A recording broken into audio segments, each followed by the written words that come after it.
Hi, I'm professional house planner Jack Thomason, and I've had the privilege of working with Shaw Floors on custom home projects for television and magazines across North America. Today I'm doing something a little different. Instead of showing you how to install flooring, I want to show you how to install Shaw engineered hardwood flooring on your wall. That's right, on the wall. Accent walls are a major design trend in the world today, and for good reason. They can provide pops of color, draw attention to your favorite feature of a room, provide a focal point in a large space, or simply provide an unexpected level of style and design to a room. One of our favorite looks for accent walls is wood. The colors and graining patterns of wood can bring a touch of nature to a room and can complement any space in a dramatic and beautiful way. That's why I'm going to show you how to create a stunning accent wall using engineered hardwood from Shaw Floors. First, decide where you should place your hardwood accent wall. This installation method is only for walls up to 10 feet tall and up to 40 feet long. That's obviously a very large wall, so it will accommodate most places you might choose. These instructions are not approved for ceilings or other overhead surfaces. Your wall should be made of painted or primed drywall, properly fastened to a wood frame. Metal stud framing is not approved for hardwood to wall installation. When your hardwood arrives at your home, you should place the cartons in the room where you will install the wood for at least 48 hours so the planks can acclimate to the home's temperature and humidity levels.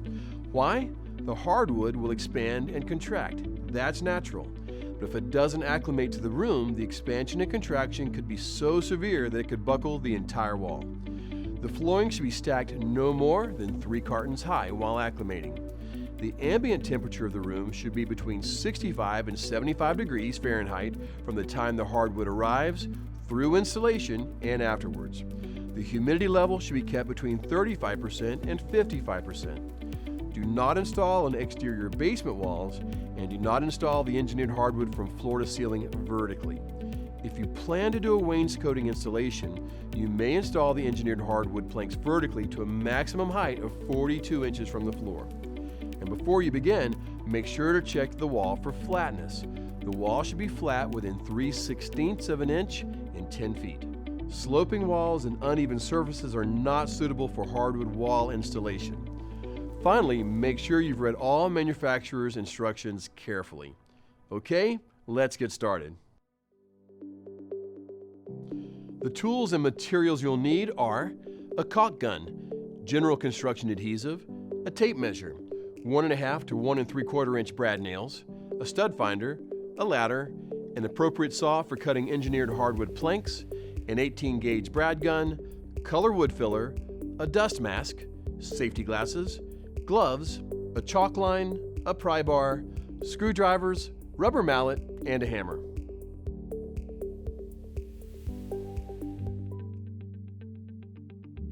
Begin by removing existing baseboards on the wall and any electrical outlet and light switch covers.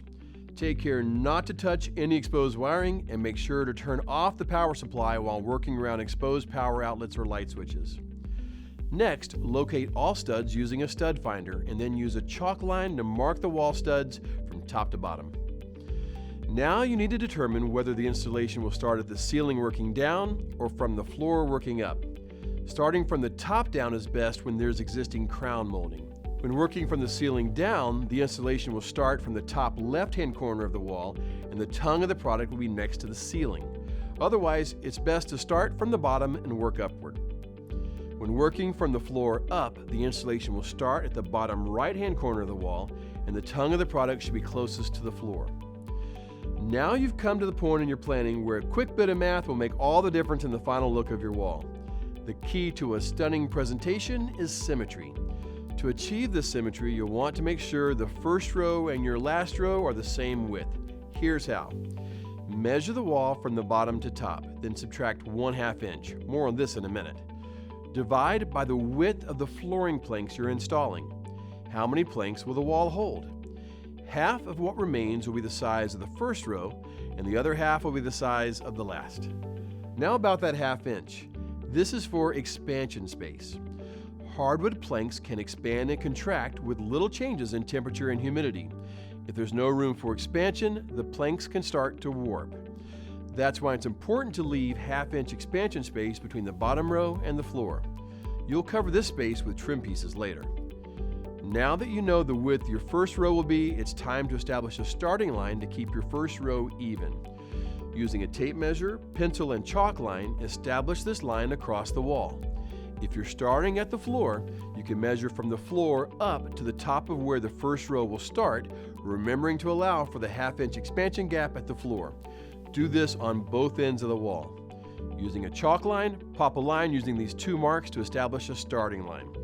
This will help you line up the planks in the first row evenly, so all the following rows will be straight as well. Now you're ready to begin installing your boards.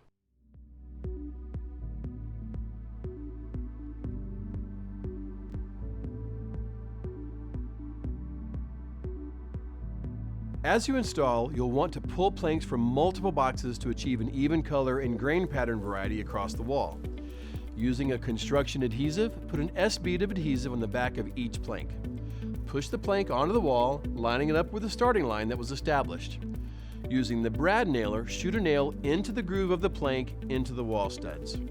Make sure that the nail head is seated properly, which means the nail head should end up flush with the surface, neither sticking out nor recessed into the plank.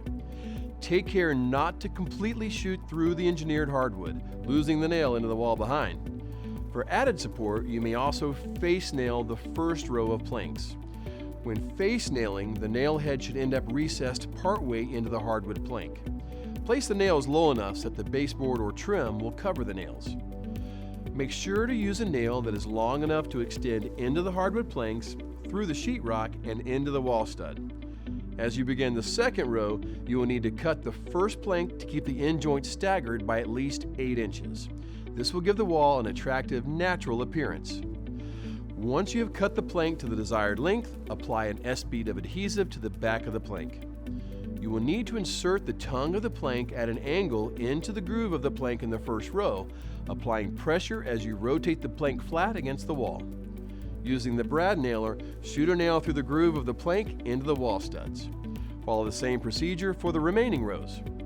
Insert the long side seam at a slight angle first, and as the top surface meet, rotate the plank down into the locked position. Make sure to apply an S bead of adhesive to the back of all planks and firmly press the plank to the wall. Then shoot a nail through the groove edge of every plank into the wall studs. When it's time for the last row, take a look at the space that's left on the wall. Remember your calculations back in the planning stage? Your final row should be cut to fit the remaining space, and you'll notice that it's the same width as your first row.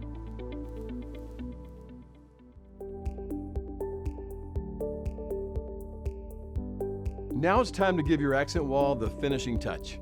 Quarter round or baseboard is ideal for covering that important expansion gap you were so careful to leave. With the accent wall complete, you're ready to enjoy your beautiful finished wall.